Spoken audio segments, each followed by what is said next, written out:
the standard line of treatment in India is to get on a medication.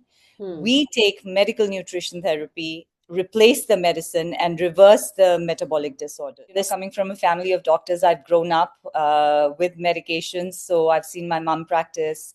And everything was solved by a pill. GLP-1s are becoming part of bridal packages. Oh my God. I mean, it's very scary Yes. that what people can promote to entice women to look good. There has to be a stop somewhere. I think there has to be some regulatory agency that comes in and says, no, this is not safe. If you have the money, you can pretty much go and get everything and anything done, whether it's good for you or whether it's not. If you stand by it today, if you love what you do, success will follow. I always preach that take care of yourself today so that you have a better tomorrow.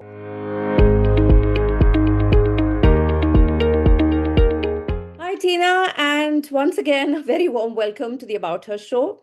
You've been Thank you. here before, yes, and the episode had done very well at that time also. So we decided to, have you once again. And I mean, it's been a while, so we thought, okay, something about diet and everything needs to get repeated. So a very, very warm welcome to you. You already know what the show is about. It is about trailblazing women, their achievements, the inspiration they can provide, and of course, men also who support such women. And because, like I've said before, that, for a truly gender inclusive world, we need men and women to be allies. And you, of course, have been at the forefront of, getting people to be fit and healthy for such a long time. So, high time we got you back. So, a very, very warm welcome to you once again. Thank you very much for having me once again. And yeah, I mean, and congratulations. The show is doing amazing and you're doing amazing, and just keep the torch blazing. Thank you. Thank you so much. Sure. Okay, so let's get started. Mhm. So, as I know, you spent almost 16 years building a career in the US, working with prominent institutions before you chose to come back to India. Now, moving back must have been quite a significant decision. So, tell me, what was the moment you knew it was time to return, and what did you want to bring with you? So moving back to India was more for personal reasons, but when I moved back to India, I saw that there was a huge gap in nutrition as we know it, and something that we were used to practicing there, which is what we call medical nutrition therapy. Hmm. So nutrition in India was, when I returned, I started working with Fortis, and I was involved in setting up a nutritional department with Fortis, and I saw that there was a huge lag. Nutrition in India was just confined to tray line service and to following doctors' orders. So the doctor was the one giving the prescribing the diet, and the dietitian was just supposed to formulate the diet that was recommended by the doctor. So Right. for me, I felt that was a bit that was a huge gap or a lapse, in the credibility of a dietitian or a nutritionist. Because in the US, it's medical nutrition therapy. It's Right. you walk in with the doctor, you see the patient, you look at the diagnosis, and then you decide what diet the patient is supposed to be on. Right. So you decide the kind of diet and the type of diet, and then you formulate the diet. So which I thought in India was a big gap. So my goal has always been to treat nutrition and bring nutrition as an alternate form of therapy Mm-hmm. in curing metabolic disorders. So for example, if you're diabetic, if you have blood pressure, if you have thyroid, if you have PCOD, PCOS, the standard line of treatment in India is to get on a medication. Hmm. We take medical nutrition therapy, replace the medicine, and reverse the metabolic disorders. So I think that's where my forte lies, and that's what I want to continue to do while here at work. Wonderful. And I think that's what is needed because the answer to everything is not medication. It is You not. know, because there are side effects of that, and we don't need to, end up with another problem, right? To deal with one. Right, right. And especially, coming from a family of doctors, I've grown up with medications. So I've seen my mom practice, and everything was solved by a pill. Hmm. So Hmm. I Hmm. wanted to get that concept in that, nutrition can solve a lot of problems, Right. um, and take your dependency away from pills. Absolutely. Okay, so the name Dr. Diet, Mhm. right? Now, this is intentional as well as bold. So, when you were founding the practice, there must have been some kind of a conversation or deliberation about how to position yourself in a market already crowded with quick fix promises. So, how did you decide what to stand for and what did you refuse to be? Um, I think, like I said, I mean, I stood up for what I believed in, that diet can cure and reverse metabolic disorders. Right. So I started practicing in India in about 2012. Hmm. So nutrition was just coming up. People were, we were just on the brink of being healthy, and everything was just. I think it was a very raw market at that point in time. Hmm. So I'm talking about 15 years ago. Yeah. So it's a very raw market. People were just learning about nutrition. Instagram was just being flooded with a lot of information, misinformation. So I just stood by what I believed in. I just stood by, what I learned, and one thing led to another. And I think my practice grew, through word of mouth, because, I got people in, and they saw what nutrition could do, and then it just kept growing with referrals. And I've always stood by, what I believe in, that you eat clean, eat healthy, maintain a good lifestyle, and you're able to solve a lot of problems that are associated with metabolism. Right, right. So basically, you refused to join the bandwagon and do what everybody else was doing. And rather Correct. than giving medication, you said we have to do it with nutrition, right? Correct. Correct. Okay. Correct. So I supported nutrition as an alternate medicine, rather than it being just something that you would just not pay attention to. Correct. All right. So tell me, when we talk about women, nutrition advice directed at women has always been wrapped in aesthetics, globally. Lose weight, look good, be more desirable. I mean, that's what, a lot of women think or have thought. So, how do you separate the clinical from the cultural when you sit across a woman who has absorbed these messages her whole life? I think you're very right. I mean, nutrition is always associated with losing weight, looking good, having a good skin. It's more physical appearance Yeah. than what is going on inside our body.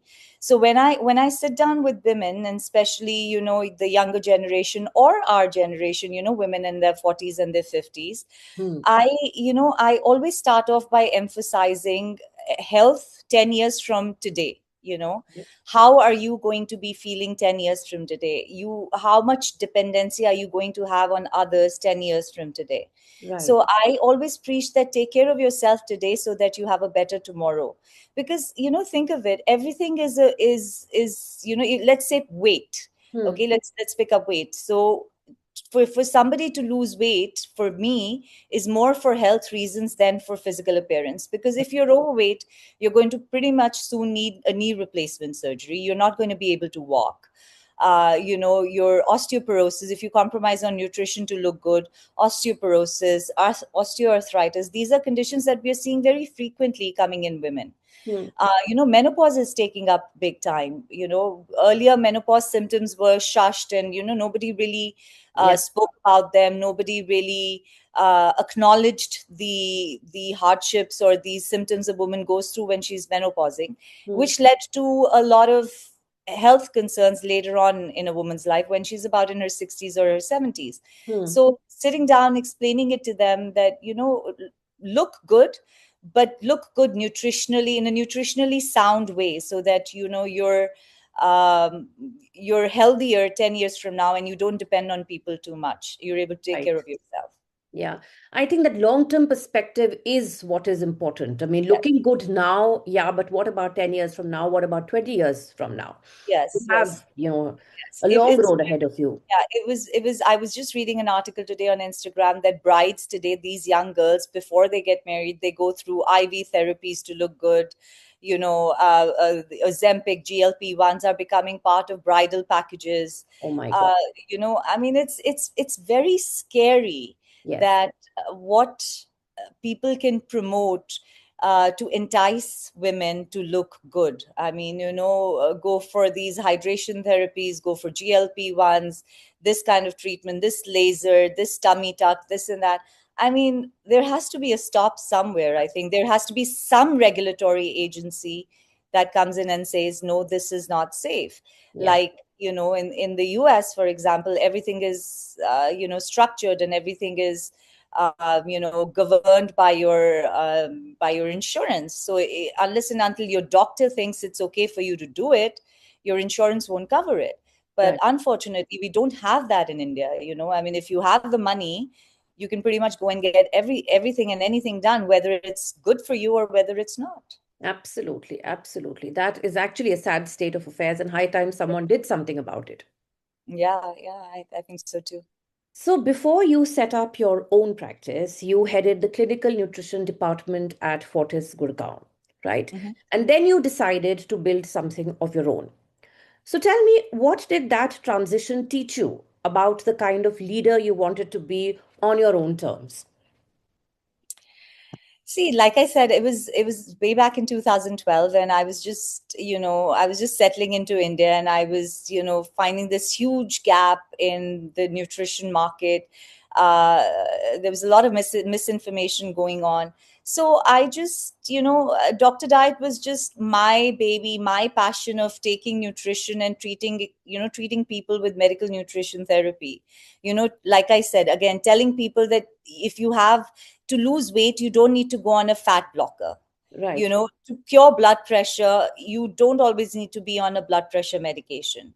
You're diabetic, you don't need to be on insulin, or you don't need to pop in so many medications. So Hmm. I think that was the approach I took, that, medication is, you can reduce or eliminate medication if you make a good lifestyle. So that's what I always believed in. I preached, I taught people how to do that, and one thing led to another. Okay. And basically, you also felt that in your own setup, you could do things your way, right? Yes, yes, I did. I mean, there was nobody. I mean, I was still very fearing that I shouldn't be making a mistake. Right. But yes, yes, I was not answerable to anybody, or I was not governed by anybody to do things their way. I took nutrition to a place where I wanted to see it. Absolutely. So that was it. Okay. So tell me, clinical nutrition in India is still largely seen as something secondary to medicine. I mean, the doctor prescribes, the dietitian advises. Now, you trained in a system where nutrition was integral and not supplementary. So, how do you navigate that hierarchy in practice, and where have you pushed it? Where have you pushed back? So, like I said, when I was working with Fortis, and I've recently done a couple of projects where I've set up soaps for various hospitals, their standard operating procedures. I have, I think working in this market for about 15 years, developing that kind of credibility has made people notice and understand where I come from and what I stand for. Mm-hmm. And I realized that now I'm being given a little bit more free hand to, even if I'm working in an institutional setting, or developing their SOPs, or setting their lines of treatments in institutions. I think the credibility factor, with me being in the business for about 15 years now, has greatly helped me by, people are now recognizing nutrition, like you said rightly, as an integral part of, of a line of treatment, rather than just being a supplemental one. Right. I think that is what it is. People's way of thinking has changed. Yes. People are more aware. There is a greater exposure, so they understand that it is not something which is, in addition to what the doctor says, it is required on its own. Required. Yes, yes. Yeah, I think social media is playing the devil's advocate in more than one ways. I mean, yes, there is a lot of misinformation, but it's also telling people that nutrition is there, and it can help, and it Yeah. can help reverse a lot of things that we earlier thought were not reversible or could only be controlled with medication. Yeah. And having been there, like you said, having established your credibility, you're in a position where people will pay attention and people will kind of listen to what you're saying. Yes, Okay. yes. So now you, Tina, as I understand, work with women across some of the most vulnerable moments of their lives, like, infertility, pregnancy, illness, weight struggle, so many things. So in those rooms, you're often the first person who has spoken to them without judgment. So, what does that kind of trust teach you about power? To take power very seriously, and to and to not and to give the advice that will help them without jeopardizing their health. So yes, I am their first point of contact, and like I said, I've been in this practice for such a long time. Over the years, my clients have now become friends, and Yeah. even if they're not consulting me, they will call me for advice. And that I just feel very humbled, and I feel very honored that whenever somebody who's been in contact with me thinks of this journey, or has anything that has to do with nutrition, I'm their first point of contact. So it actually puts a lot of responsibility on my shoulders, that I'm guiding them the right way. I am not doing anything that will jeopardize their health. And I'm showing them that how they can integrate nutrition into their lifestyle, into their family's lifestyle, Yeah. and move towards being more healthy and more fitter. Right. Yes, responsibility, and definitely yes, you are the point of contact when anything to do with nutrition comes up. Because yes, I've been doing this for years. You just feel, because you're so easily approachable, that one doesn't feel that one has to go very formally to approach you. Sometimes it's just a piece of advice. It's just a little thing that you want to know, and you want to go to the right person, and you definitely are that right person. Yeah, so yeah, that's putting a lot of responsibility Yes. on me, and Absolutely. making sure that I'm updated, and I read, and I know what's going on in the world of nutrition. Absolutely. Credibility in terms of saying, I've seen this on Instagram, is this true? You have to be in a position, and you have to have that kind of confidence in a person to ask them that, if I do this, is this going to happen? And if you're guiding somebody, then you have to make sure that you're doing it the right way. Absolutely. Absolutely. So tell me, moving on to your decision to start something of your own. Now, there is a very specific kind of courage required to leave a senior institutional role and start your own practice. So, what did you know about money, risk, and stability at that point, and what did you have to learn very quickly? So I think this was a leap of faith pushed by my, that was pushed. I was pushed into this by, my family, my husband, and I think I just took a leap of faith, and I just decided that, what, Hmm. I'm not going to be able to do what I want to do if I was just in managing the day-to-day operations in such a large institution such as Fortis. Hmm. So I just took that leap of faith, and yes, it was a very stable position. You Hmm. know, bringing home a monthly salary, and it was quite a decent amount. Hmm. And to let go of that and to take a plunge of faith, and not knowing what would happen, and how I would navigate all of this was initially hard, but thankfully, my household was very stable. My husband was, had a stable income, so taking that plunge was not as difficult for me as it is for some other women who, Hmm.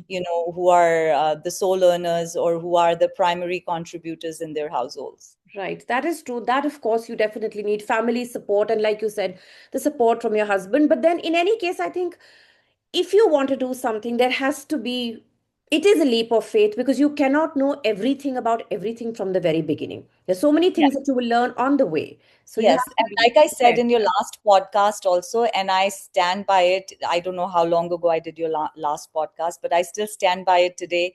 If you love what you do, success will follow. So Absolutely. that's my mantra. Yes. So, you have to love what you're doing, and you have to wake up every morning and not think of it as job as a job or not Right. think of it as work. And you have to just, I'm very passionate about what I do. That So is, every day for me, yeah, every day for me is like I'm going to go meet new people. I'm going to, help a lot of more people. I'm going to make a difference in somebody's life. So that itself is very motivating for me every day, yes. even today. Yeah. So that was 3 years ago when you said that. And yes, that passion has to be there and it has to come from within. Nobody can come and plant it in you. It's there, Yes, it's there. yes, Oh. absolutely, absolutely. So tell me, when we talk about India, nutrition counseling in India often gets positioned as a luxury, something for people who can afford to be healthy. Does that bother you? And how do you think about access, affordability, and who your work should reach? Yes. I mean, everything, why nutrition, everything is now about affordability and everything is now about accessibility. So I think, I have placed myself in this industry in such a way where I'm very approachable and I'm very affordable. So, like I was just talking to somebody the other day, and they said that if you work towards volumes, you lose your personal touch, and if you keep your personal touch, then you have to compromise on the volume of work that you have. Right, So I have always believed in, keeping a personal touch and a personal contact with the people I consult with. So like I said, there is no mad rush in my life to, get to a certain point monetarily. It's I have a very comfortable life by the grace of God. So the push is always, the more people I can reach, the more affordable I can be, the more I can help somebody, the more I can touch their lives, make a difference. That's what I aim for. But in today's, day and age where social media plays a very important role, everybody's looking at social media, gathering their information at social media on social media. I think being approachable and affordable in today's day and age, some part, even if you're a huge practitioner or a very expensive one, I think some part you should keep where you can impart your knowledge to people who can't afford your services. yes, I so agree, and I completely agree on the affordability part because this is Hmm. something that gets spoken about a lot when people talk about you. And this is like behind the scene kind of a thing. I'm telling you that when people talk about you, they do say that she is affordable and approachable. And Hmm. those are things I think anybody would feel comfortable with. Because otherwise, if you feel that somebody is fleecing you, you Hmm. know, that erodes your confidence and trust and belief in that person. But when you know you're affordable, then obviously, that feeling of being fleeced is not there. And somewhere, that helps to build trust. Yes, absolutely, absolutely. So tell me, you've worked across communities with very different relationships to food, money, body, all of that. So does the economic status of people change how they listen to nutrition advice? I mean, what have you learned about that gap? I mean, do you think it makes a difference? um I think yes, and I think education also makes a big difference in how educated, the community is that I'm working with.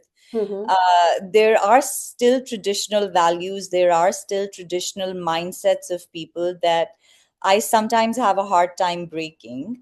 But I think science overpowers everything. So if you sit down with the person and you explain them the science behind uh, doing what you're doing and why you're suggesting what you're suggesting, Right, uh, most of the time I'm able to break that barrier and break their standard norms, their standard dietary practices, and their standard household household ways of doing things. So I think education, as well as, yes, economic backgrounds do play a huge role in where people approach me from. But the good thing is that I think everybody today is very willing and open to a change, as long as you're able to back it up with why you want that change in their lifestyle. yes, I think, So yeah, yeah, as being, long as you're able to, guide them and explain to them why you're suggesting what you're suggesting, I think people are very acceptable to change in today's day and age. absolutely. I agree. You have to have that patience to be able to explain. Because Correct. once you explain the logic or the reasoning behind something, I think everybody is open to it. Yes, I think so too. Okay.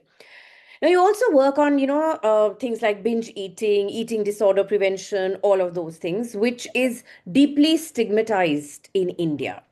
Now, what does it take to create a safe space enough for someone to tell you the truth about their relationship with food? Like I said, it's again how you approach the topic. You have to. I start off with a lot of open-ended questions. I am not the one telling them. I'm asking. I'm probing. It doesn't happen usually in the first meeting. These are usually the younger population that are brought to me by their parents. Hmm. So getting their confidence, winning their confidence by letting them speak why, how this problem started. I think it's all about developing a relationship with them first and then addressing their relationship with food. So, you have to create a safe space, a safe environment by not judging them, Hmm. by not saying, oh, by not, I mean, I let them talk, I let them say what led to them developing this disorder. There's a lot of peer pressure. There is, like you said, there's so much pressure to look good these days. Hmm. There is so much body dysmorphation. You cannot tell somebody who's overweight that they're overweight, who's underweight that they're underweight. It's called body shaming. Hmm. So these things existed earlier in our times, but I think they're being more acknowledged openly in today's day and age. So to help these young adults or young people get over this eating disorder, I think it's very important for you to first sit down with them and develop that trust and relationship where they're able to open up to you and tell you why, what, and when.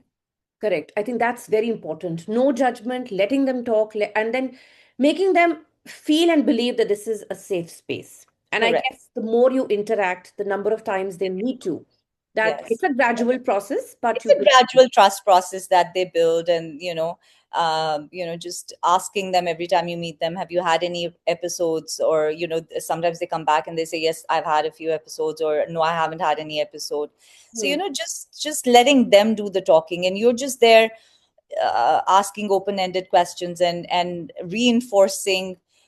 You can't dismiss their feelings. You have to account for their feelings and tell them, okay, let's try it this way. Just giving them options and letting them choose what works best for them, I think, is the best approach in dealing with eating disorders.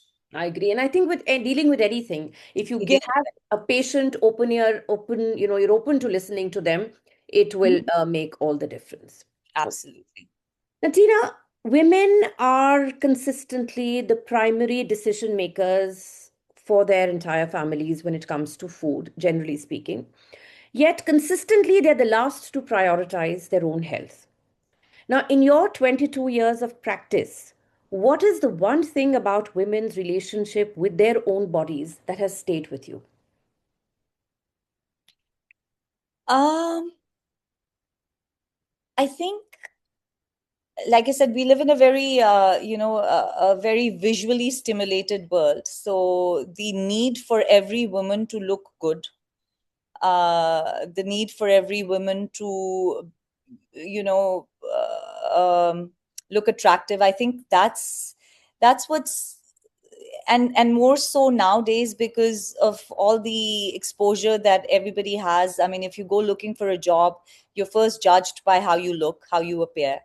If you go socialize, and if weight is an issue or if obesity is an issue with you, then you're judged by how much you're eating, what you would be doing at home, to not doing any physical exercise, or you're very lethargic, you're a bum.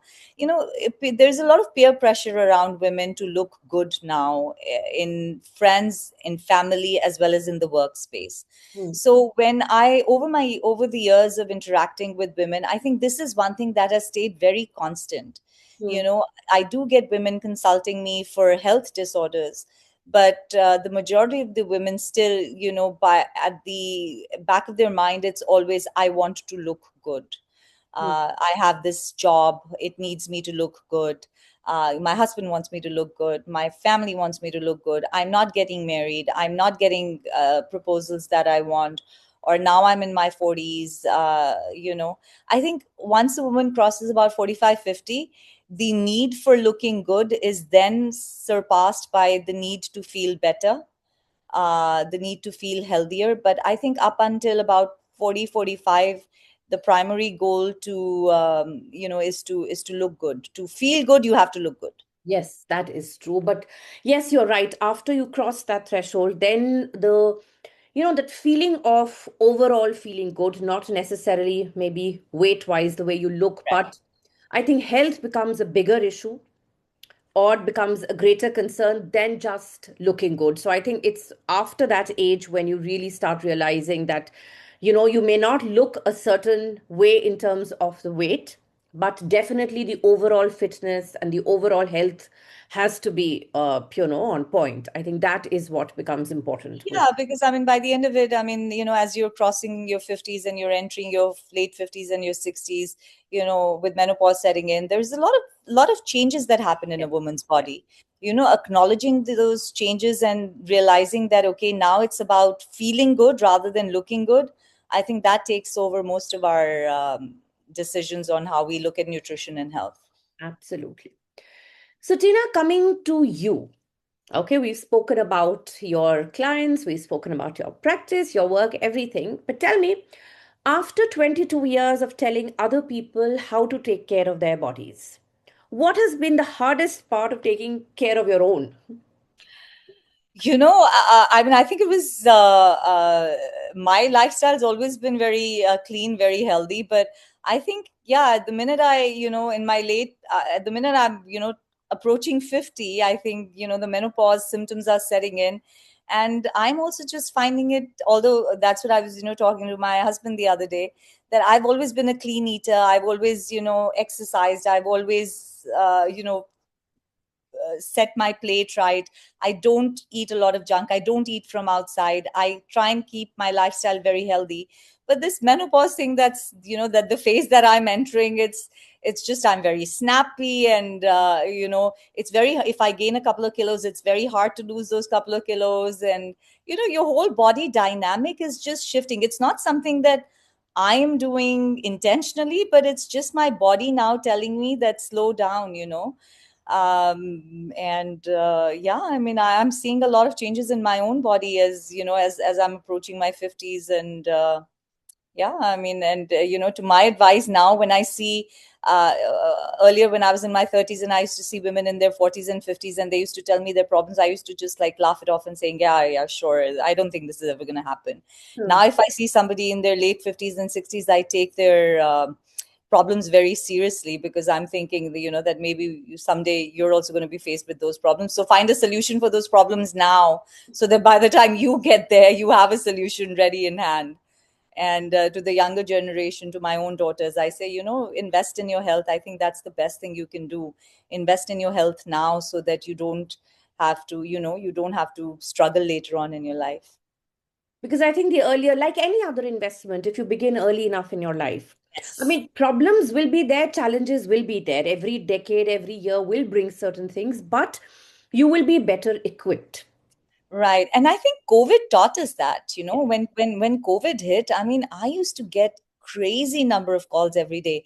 How can I build my immunity? What should I do for my immunity? What should I do for this? I'm like, it's not something that you can do overnight.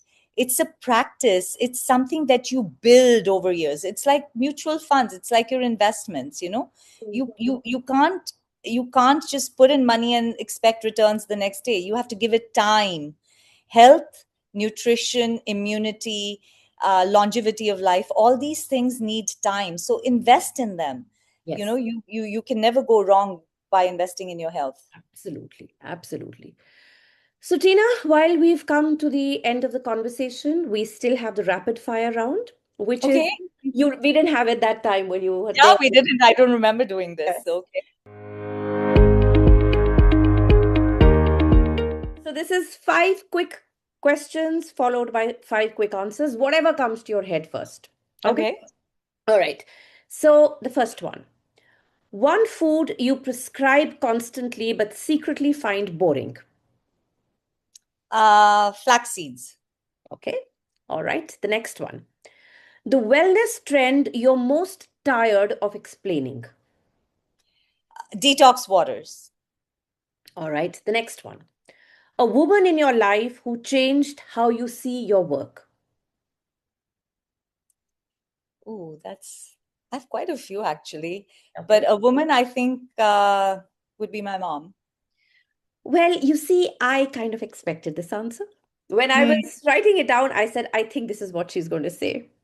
Yeah, But well, I mean, the woman in your life that shapes you in most ways is always your mother, right? yeah, I mean, that, and of course, considering she herself is, I yeah, mean, she's in the working and medical she's a field. doctor. Yeah, she's a doctor. Yeah, so I think the woman, I think any person, if you ask them about a gender specific person, I think it's always going to be the mom. All right. The next one. One thing every woman should know about her body that nobody tells her. It's going to change. Get ready for the change. Yes, you're right. And lastly, the best piece of advice you've ever received that had nothing to do with nutrition. The best piece of advice. Slow down. All right. Okay. Yeah, that's what my husband always says. Slow down, slow down. Don't run, slow down. Okay. So yeah, he's always after my Yeah. life to slow down. Mm. Okay. So fine, then that actually brings us to the end. And like, I said earlier in the earlier conversation, absolutely delightful because, Like, like you may have spoken to a person before, but more conversations, more interactions, they always reveal something more. And of course, here we were talking about nutrition. So I'm sure a lot of myths, a lot of things which people feel about mhm. nutrition or the way to go about it, we may have been able to bust those. So thank you so much for being on the show. My pleasure as always. Yeah, my pleasure as always. Thank you. And hopefully I should be able to make it on the on in the third round as well. Yes, absolutely. Why not? Thank you for tuning in to the About Her show. If you enjoyed this episode, there's plenty more from where that came from. Our previous guests have shared some amazing stories, so be sure to catch up on past episodes. To keep up with our inspiring conversations and to never miss an update, hit subscribe, rate, review, and share the love. Follow us on social media for some great content, and don't forget to check out our website www.aboutherbysangeeta.com for stories that resonate, inspire, and empower. Know a remarkable woman or an inspiring man blazing a trail? We'd love to hear from you. Drop us a note at web.abouther@gmail.com and let's bring their story to life on the About Her show.